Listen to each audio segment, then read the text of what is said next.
আচ্ছা, এইগুলোকে দেখে আপনাদের কাছে কি মনে হচ্ছে? শুধু কি পাতা? আমার কাছে তো লাগছে অমূল্য রতন।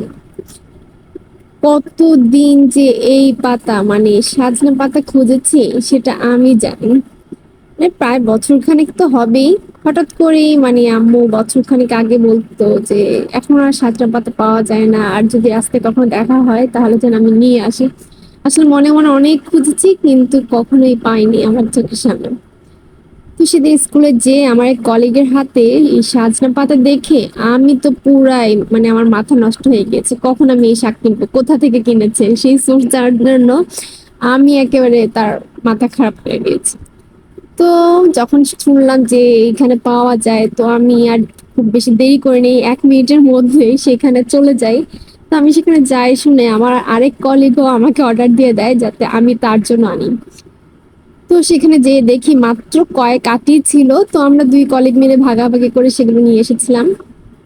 তো এই যে দেখেন, আমি তো খুশি হয়েছিলাম পাতাটা এনে যে আম্মুকে লিস্ট এনে দিতে পেরেছি, কারণ আম্মু অনেকদিন ধরে আব্বুকে না হয় আমাকে বলতো যে সজনে পাতা আনার জন্য, কিন্তু কখনোই আনতে পারিনি। তো আমার আম্মু কিন্তু আরো বেশি খুশি হয়েছিল।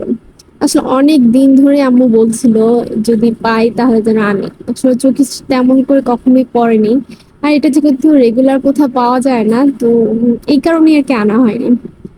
যাই হোক, আজকে আমি কিন্তু এই সাজনা পাতা দিয়েই খাবো, যেহেতু অনেক দিন পর আনা হয়েছে।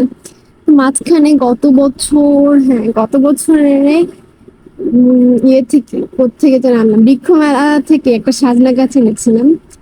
খুব ছোট একটা চারা গাছ, তো সেই গাছটা যখন বাড়েনি তো আম্মু কি করেছিল, সেই পাতাগুলো একদিন ভাজি করেছিল, তো সেই পাতা ভাজাগুলো সবটাই আমি খেয়েছিলাম। কারণ আমার এত পছন্দ, আর পাতার পরিমাণ খুবই কম ছিল যেহেতু চারা গাছ ছিল। তো আজকে ফাইনালি আম্মু এবং আমি দুজন মিলে পেট ভরে খেতে পারবো, যেহেতু শাকের পরিমাণ অনেক বেশি। আসলে আমি চাচ্ছিলাম আরো বেশি কিনতাম, কিন্তু ওনার কাছে তেমন একটা ছিল না, তাহলে আমি একটু হয়তো ফ্রোজেন করে রেখে দিতাম। যাই হোক, যা আছে তাতেই সন্তুষ্ট, আলহামদুলিল্লাহ খেতে তো পারলাম, মানে অবশেষে আমি পেলাম। তো দেখতেই পেলেন আমি কতগুলো 3টার মতো শুকনো মরিচ নিয়ে নিলাম, কারণ আমার না শুকনো মরিচের খোসাটা খেতে একদম ভালো লাগে না। তো আমি এই কাজটাই করি, তো অনেকগুলো শুকনো মরিচ নিয়ে সেই বেজিগুলো শাকের সাথে দিয়ে খেতে বেশি পছন্দ করি। তো সেদিনের শাক ভাজিটা আসলেই অনেক মজা হয়েছে। আর যেহেতু অনেক দিন পর খাচ্ছি তাহলে তো মজা হবেই। মজার লেভেলটা কতটুকু এটা আমার মতো শাক প্রিয় মানুষে ভালো বলতে পারবে। অনেকের তো শাক দেখলে মনে হয় ঘাস পাতা খাচ্ছি। তো তাদের জন্য এই ভিডিওটা না, যারা নাকি আমার মতো শাক লাভার তাদের জন্য মূলত এই ভিডিওটা। আচ্ছা, আপনারা কি আমার মতো এরকম শাক পছন্দ করেন? কমেন্টস করে জানাবেন। এই যে দেখেন, আমার আব্বু অবশ্য আমার এই মরিচ খাওয়া দেখলে খুব বেশি রেগে যায়। কেন আমি এতগুলো মরিচ এভাবে বিচি সহকারে খাই, যেটা নাকি আমার জন্য অনেক ক্ষতিকর, তারপর আমি নিজেকে কন্ট্রোল করতে পারি না। তো এই তো। তো আমার ছেলেও কিন্তু শাক একদম পছন্দ করে না। আমি যখন এইভাবে করে মজা করে শাক খাই, সে আমার দিকে এমন অদ্ভুত দৃষ্টিতে তাকিয়ে থাকে যে আমি দুনিয়ার সবচেয়ে বাজে খাবারটা খাচ্ছি। কবে যে আমার ছেলেটাকে এইসব মজার মজার খাবার শিখাতে পারবো। দোয়া করবেন সবাই।